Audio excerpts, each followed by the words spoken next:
everyone, it's Carolyn Marie with Healing NRG. Welcome, and today we're going to talk about green in the environment, and green in our consciousness. I know, consciousness, a big word, but an important one. There's a tiny little book by Yehuda Berg I'd like to highlight today called Kabbalah on Green and the Environment. Now, the word Kabbalah means many different things to many different people, but in a nutshell, it's an ancient wisdom that reveals how the universe and life works. On a literal level, the word Kabbalah means receiving. It's the study of how to receive fulfillment in our lives. And when I'm talking about fulfillment, I don't mean being happy or experiencing a sense of well-being in a temporary state, because all of us have enjoyed flashes of happiness. When we're talking about connecting to the energy of fulfillment in regards to Kabbalah, we mean maintaining that connection in a long-lasting, permanent way. These concepts that I'm about to share are very Kabbalistic in nature and very powerful. So take a listen. Okay, the book. The book talks about the difference between clean and green, stating, we're not here to clean up our world, we're here to green up our world. Well, what does that mean? To clean is an idea that a dirty mess already exists. You know, the age-old advice, remember to clean up after yourself. The problem with cleaning is that the mess is already there right in front of us. It's already an interruption in our lives. So as a result, we're dealing with symptoms and not the cause of the mess. So the same issue that caused the mess in the first place is going to repeat itself and lead to another mess, sooner actually rather than later. What does that result in? Well, we end up running around in circles, making a mess, cleaning up a mess, making another mess, and cleaning up that one. And eventually we end up just not being happy. We're spending more time cleaning up messes than we are really living our lives. So eventually, instead of cleaning up the mess, we revert to maybe just tidying up a little bit. And then the mess grows. So maybe we pass those responsibilities on to others or hire people to help clean for us. There's a bigger point though, because what we're doing on a physical level, we're also doing internally. So we dump our personal, emotional, and spiritual trash on the people we love and on the people we don't love.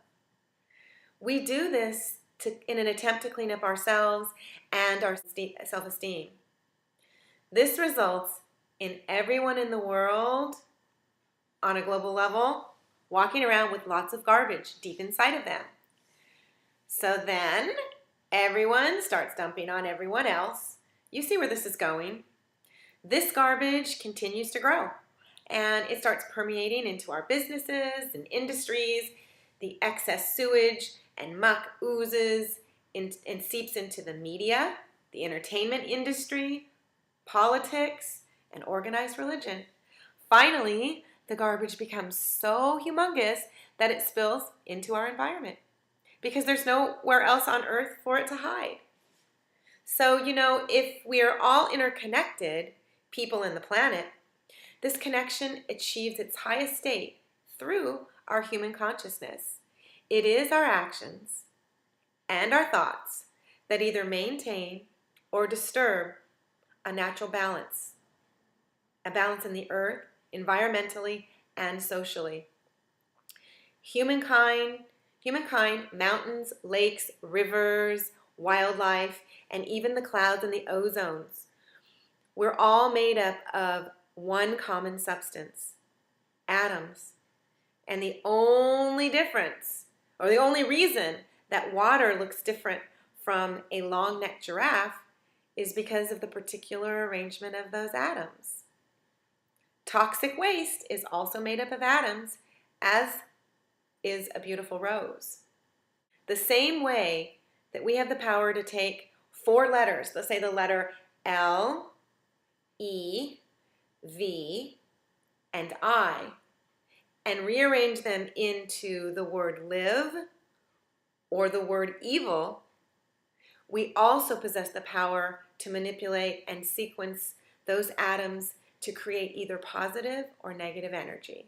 It's up to us.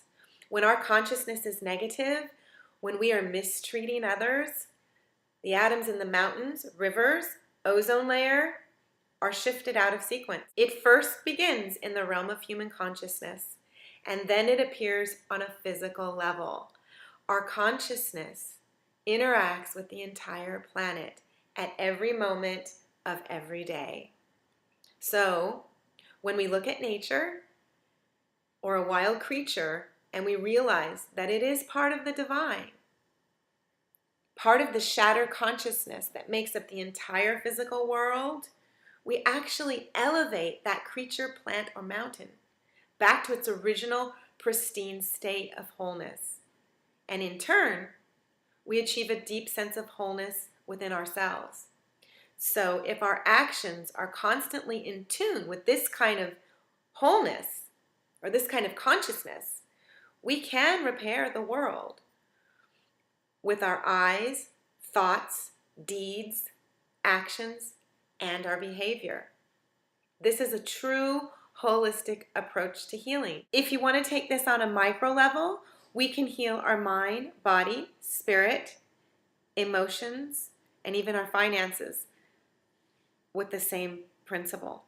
So if you want to go into this any deeper, my recommendation is you pick up Yehuda's book on green. And until next time, this is Carolyn Marie with Healing NRG. Have a healthy day.